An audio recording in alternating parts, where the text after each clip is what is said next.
his new talking point.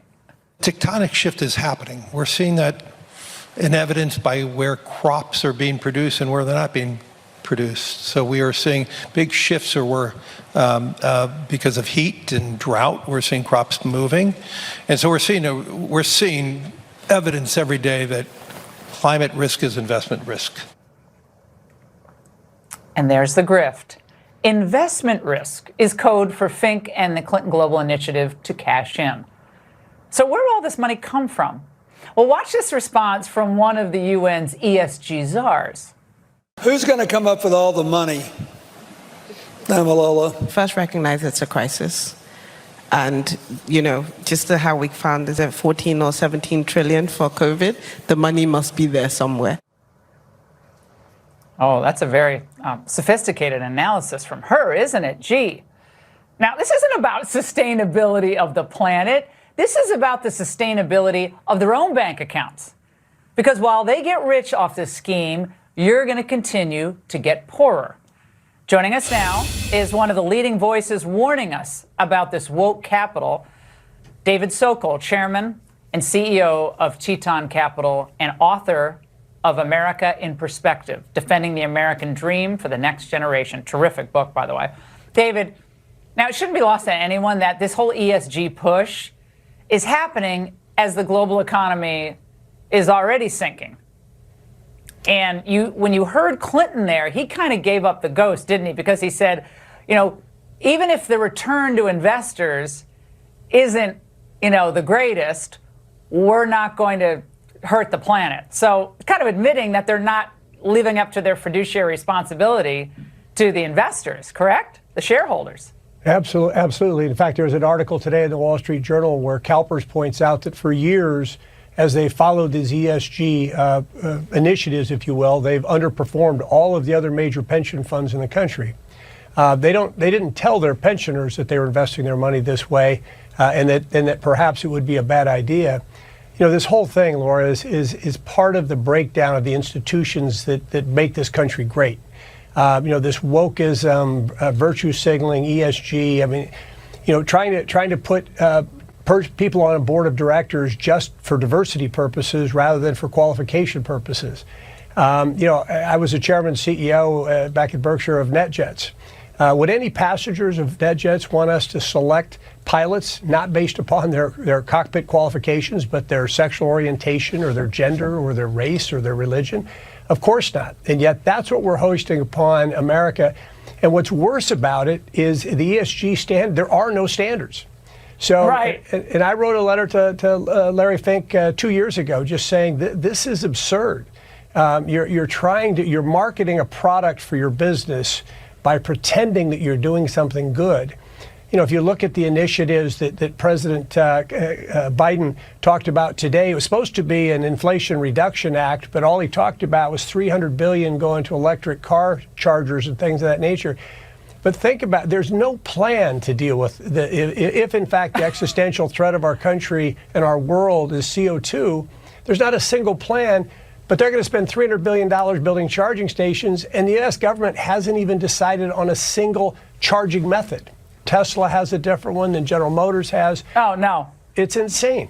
And David, I want to play this exchange. This is between Rashida Tlaib, squad member, and Jamie Dimon, who's the CEO of JP Morgan, on Capitol Hill today. Watch. Please answer with a simple yes or no. Does your bank have a policy against funding new oil and gas products? Mr. Dimon. Absolutely not, and that would be the road to hell for America. Well, that's a good line, but JP Morgan is a member of that UN-backed net zero banking alliance, right? So if he thinks that this is nuts, why not withdraw from that? Yeah, I would agree. I mean, the reality is, if the country wants to come together to consensus, which, by the way, is an important word that we use in the book a lot, which is what our founding fathers formed our foundation around, which was consensus. It takes 3/4 of the states to amend the Constitution. It takes 2/3 of a Senate to remove someone for impeachment. If we actually had a consensus around climate change and a plan to deal with it, you would naturally have to have a slope to decrease using fossil fuels over 30 or 40 years while you increase other forms of energy, et cetera. We don't have any of that. And the last time I checked, it's completely legal to utilize natural gas in your home heating, to make electricity or petroleum products in your car. And yet, our Congress wants to bludgeon banks not to loan money to people, which, by the way, he made a correct point. The worst thing you could do for our economy is to take away petroleum products. It's the lifeblood of the American and the global economy. Now, David, your book is so important. You have actual real-world experience meeting payrolls, hiring employees. A lot of these people in politics have never made a payroll. And I'm so glad you wrote this book, and I hope you come back soon. Great to see you. Well, thank you very much. MAGA forces are determined to take this country backwards. They promote authoritarian leaders, and they fan the flames of political violence that are a threat to our personal rights. You would think that with the way Biden talks, right-wing violence is pervasive. Yet over the last few weeks, it's attacks from the left that are intensifying. Now, in North Dakota over the weekend, Shannon Brandt was arrested after admitting to mowing down an 18-year-old Kaylor Ellison. In his confession, he claimed Ellison was part of a Republican extremist group. Now, worse, Brandt was released from jail yesterday after posting just $50,000 in bond. Here now is Congressman Jim Jordan, ranking member of House Judiciary. Congressman, this guy admits to murdering someone, and he's out already. And meanwhile, January 6 defendants are still being held without bail for things like parading through the Capitol. What the heck is going on in this country? No, I mean, think about this, Laura. You got this tragic event you just described in North Dakota. You got crime on the rise in every major urban area in the country. You got a county in Maryland that has a curfew because it's so bad. And what is Joe Biden doing? Raiding the home of a former president, taking the phone of a sitting member of Congress, and his Justice Department is juicing the numbers and cooking the books and labeling everything domestic violent extremism cases. So that's what's going on. This is political. And I don't think it's an accident that the term this terrible guy used when he killed this young man was Republican extremism, the same term Joe Biden used when he stood there in front of Independence Hall in that crazy speech with his fist clenched saying half the country was extremist. So that is a real concern. The good news is I think the country sees this all for what it is and is fed up with it and is going to vote on a couple key issues: crime, inflation, and freedom. I think that's what the country's focused on. Well, and Biden always goes back to Charlottesville, right? Charlottesville, and it's the veins bulging, the tiki torches. I mean, he goes back to that. I think we played a montage of like 15 times he's mentioned those things.